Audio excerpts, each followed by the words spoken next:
I'll start with the context in South Africa, which I think most people know. We have a population of some 52 million people, 6.4 million of whom are living with HIV. And as you can see from the slide, the prevalence amongst pregnant women is close to 30%, and in the general population, just over 12%. The incidence rate, as measured in 2011-2012, was just over 1%, with 0.71% in males and 1.46% in females. As you can see, it's a fairly feminized epidemic. In terms of current eligibility criteria, we are still focusing on CD4 less than 350. A PMT-CT, we moved last year to B, and we have moved again in 2011 to initiating all under 5s, regardless of CD4 and staging. So we did that even before the WHO guidelines, as well as treating all TB HIV co-infected patients, regardless of CD4.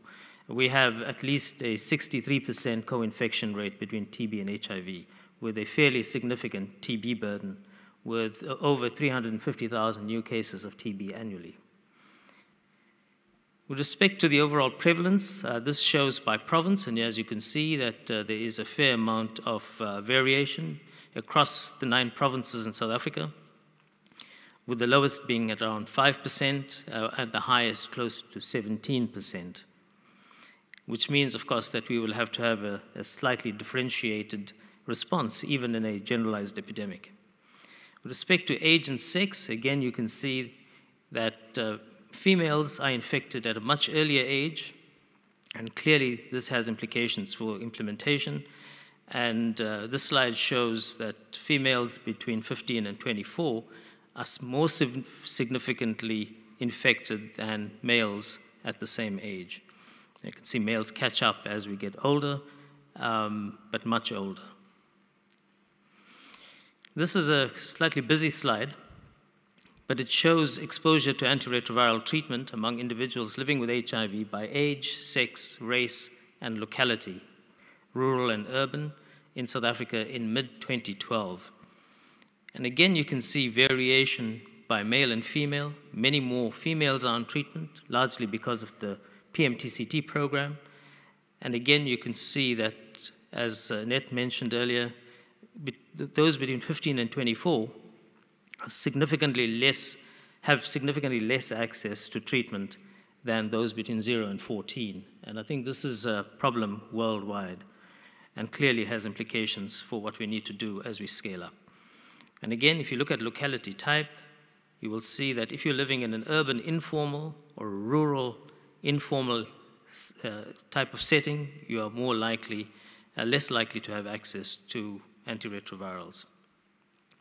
So what progress have we made, notwithstanding that picture? We had a campaign to test what was initially 15 million people in 15 months. We have been able to record through this campaign launched by our president, we have been able to test 20 million people in 20 months. And currently we are testing about 8 million people annually. And clearly this is not enough if we need to move to the 90-90-90 proposal of UNAIDS.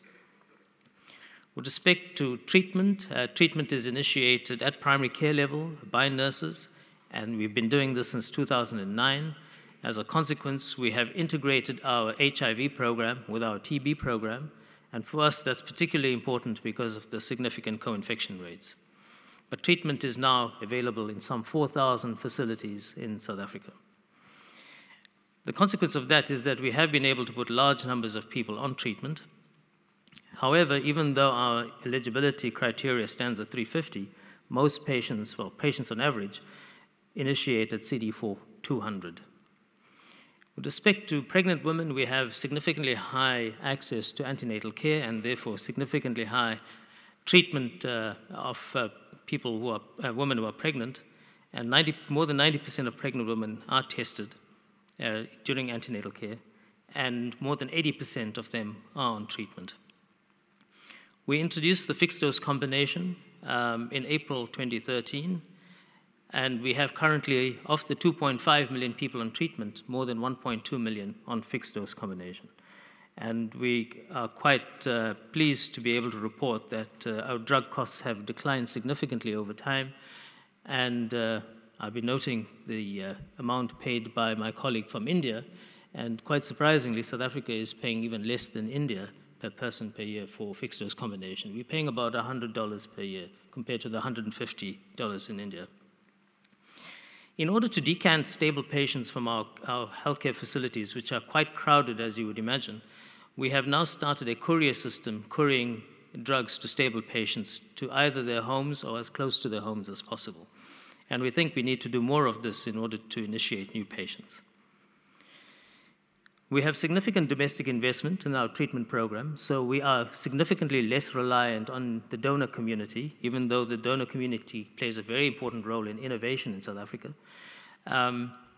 With respect to maternal to child transmission rates, in 2011, we noted a 2.7% transmission rate at 6 weeks, and in 2012, our survey suggests a reduction of 0.1%. So we now stand at 2.6% transmission at 6 weeks. Of course, what we are concerned about is what happens during the breastfeeding period, and we are currently studying that at both 9 months, and hopefully we'll get data by October for what happens at 9 months. We conducted, led by the World Health Organization, the first ever independent integrated TB, HIV, and PMTCT program review in September and October last year. And the reason we did this is because our policy suggests an integrated approach to service delivery at primary care level. So we wanted to see to what extent our programs are indeed integrated. And I'm happy to say that the reviewers, and as I said, this was done independently, our reviewers found significant integration, though certainly a fair amount of challenges too. We have been doing an investment case before UNAIDS, before it became fashionable through UNAIDS and WHO. And our first investment case was done in 2008 and 2009. But we are currently revising the investment case. But this year, our investment case includes TB as well. We will be using our investment case to convince our national treasury to both continue funding the program at current levels and hopefully increasing the funding levels from domestic resources. We have certainly a large number of challenges, and I want to focus on a few of them before I end. One of the key challenges is that we need to double the number of patients on treatment by the end of 2016. So we need to have, and this is our projection, 4.3 million patients on treatment by December 2016.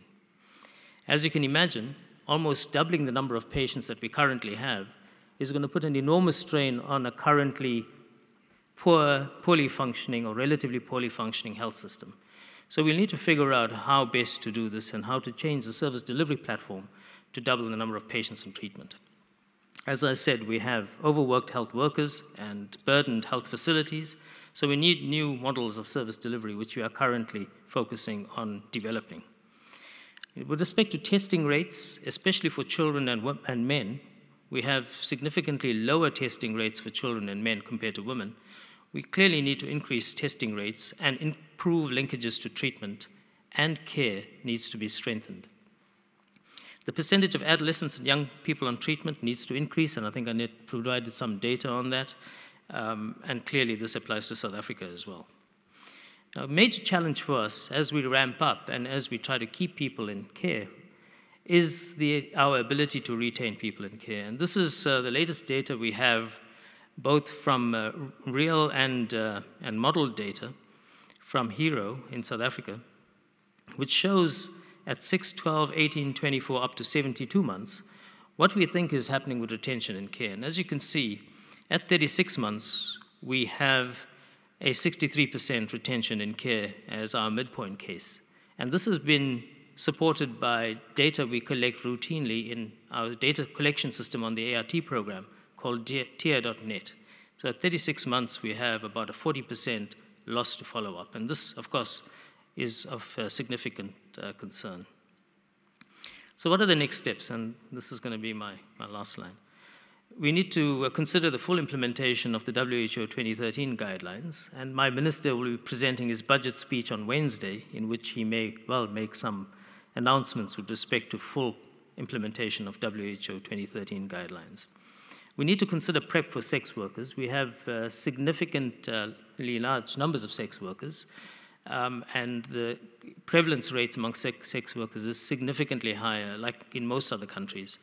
And we need to figure out whether or not we can, and operationally, work out how PrEP will work for sex workers. We need to implement the recommendations from the review that I mentioned on TB, HIV, and PMTCT. And we are spending a lot of time currently trying to review our service delivery platform for testing, initiation, and retention in care. And the key question that we keep coming back to is how to make the whole package of service delivery simpler for frontline workers. And clearly using the cascade as a way of thinking about it is something we think we need to figure out how to do better and do more of. Clearly, we need to expand other prevention initiatives. Our target is to reduce new infections by 50% by 2016. And as I said, our infection rates are just over 1% currently. So we don't have a lot of time, Marco, to reduce our new infections by 50% if we want to reach the target of 0.5% new infections or less by 2016. Thank you very much for your attention.